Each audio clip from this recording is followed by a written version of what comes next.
the saltire, bagpipes, kilts, Highlander, Alexander Graham Bell, haggis, rain, beautiful scenery, castle in the centre of the capital, Outlander, Cayleys, rain, walks, deep-fried Mars bars, footballing failures, John Logie Beard, rain, tartan, whisky, Rabbie Burns, Iron Brew, Hogmanay, rain. Yes, today we are looking at Scotland, that lovable nation that champions the concept of the underdog, the perfect mixture of the sublime and the ridiculous. But we are also looking at Scotland in the context of the United Kingdom of Great Britain and Northern Ireland. There really is nothing quite like the United Kingdom anywhere else in the world. 4 distinctly separate nations, fiercely protective of their own cultural identity, that internally consider themselves to be 4 countries, but externally are identified as one sovereign state. Understanding how this arrangement came to be contributes beneficially to a sensible independence debate.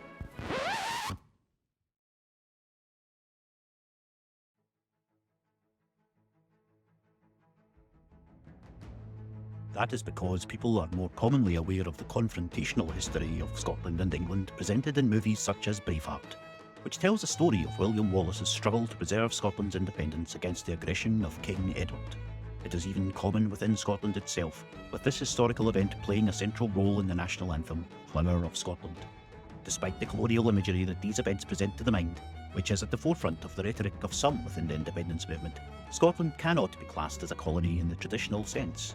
That's because its eventual accession to the Union was not gained via conquering hordes of Englishmen. In fact, this merger was first put in motion with the Union of Crowns in 1603, when the Scottish King James VI also became monarch of England as James I.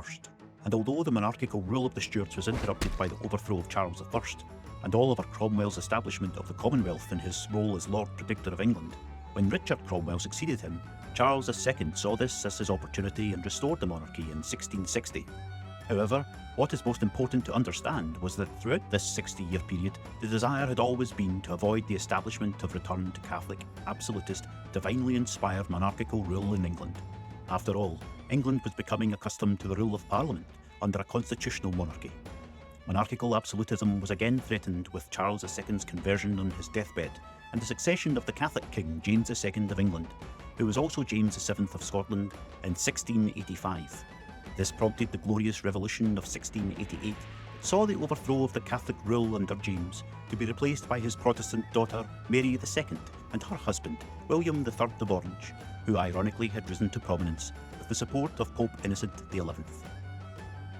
He oversaw the codification of the abolishment of Catholic rule into law through the Bill of Rights in 1689, and after Mary's death, the Act of Settlement in 1701.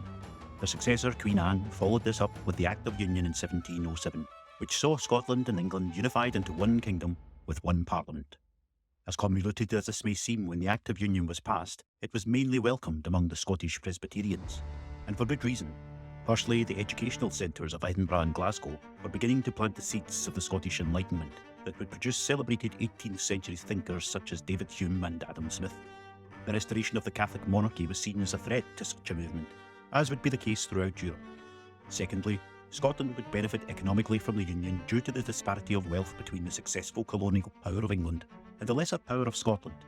This led many more powerful and influential Scots to favour the Act of Union above the poorer majority, who initially opposed it. However, this opened the colonial routes to Scotland's trade whilst also bringing them influence over the decision-making process in Westminster. Even then, not all of Scotland would welcome the Union. The mainly Catholic clans of the Highlands and some Episcopalians in the Lowlands, who were more sympathetic to the divine hierarchical rule of the Church, had formed the Jacobite movement and twice attempted rebellions. The first in 1715 in favour of James Francis Edward Stuart, son of James II, when George I assumed the British monarchy for the German House of Hanover. The second was led by Bonnie Prince Charlie in 1745, son of James Francis Edward Stuart, who ultimately failed to restore the Stuart monarchy at Culloden and fled to Rome, where he rests in the crypt of St. Peter's Basilica.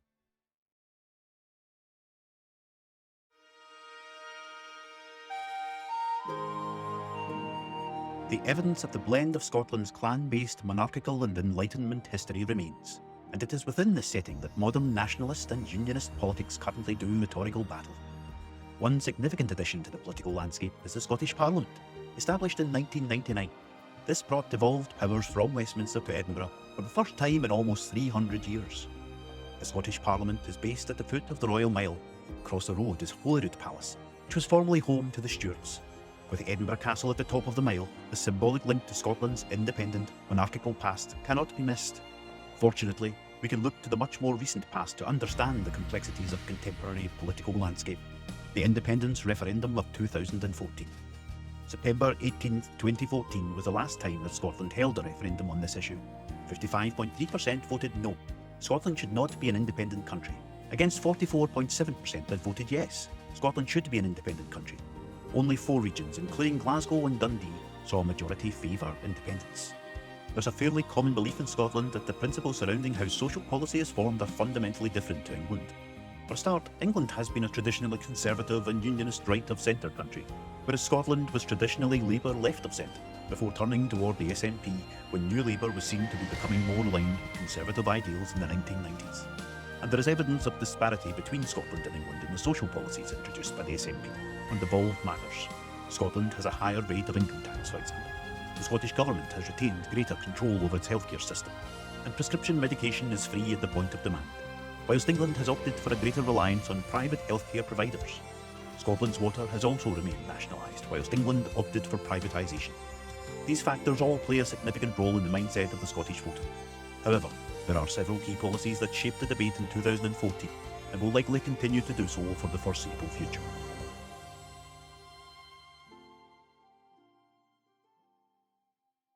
Let's have a brief look at the policies that were at the heart of the debate prior to the 2014 referendum.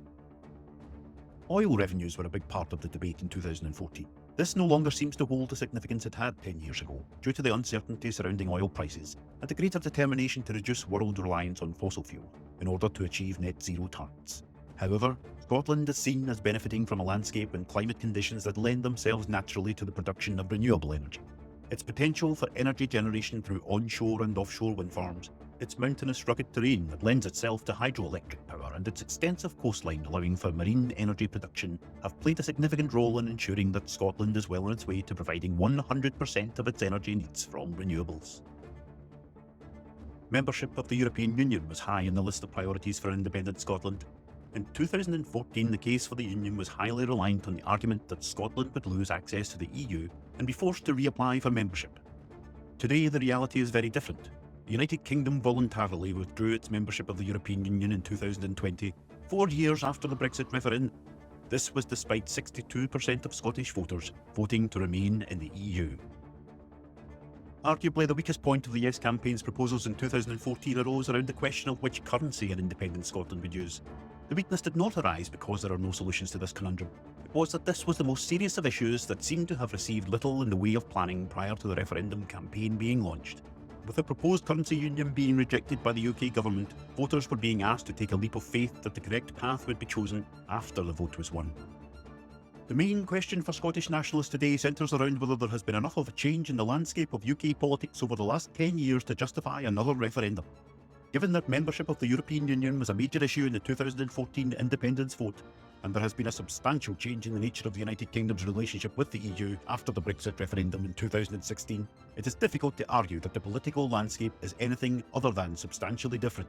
There is little doubt that the appetite for EU membership in Scotland remains strong. However, the question remains of whether the uncertainties surrounding the economic challenges have been resolved. If national independence for Scotland is truly the objective, it is difficult to see how this is realised under a currency union. If the nation's economic policy is still tied to the Bank of England, or if it is tied to the European Central Bank in Frankfurt, in the event that Scotland regains European Union membership and adopts the euro. On the other hand, the question of whether an independent Scotland should create its own currency is inherently riddled with uncertainties, especially when it is withdrawing from a currency as stable as the pound. Yet this is the road favoured by the largest independence party, the SNP.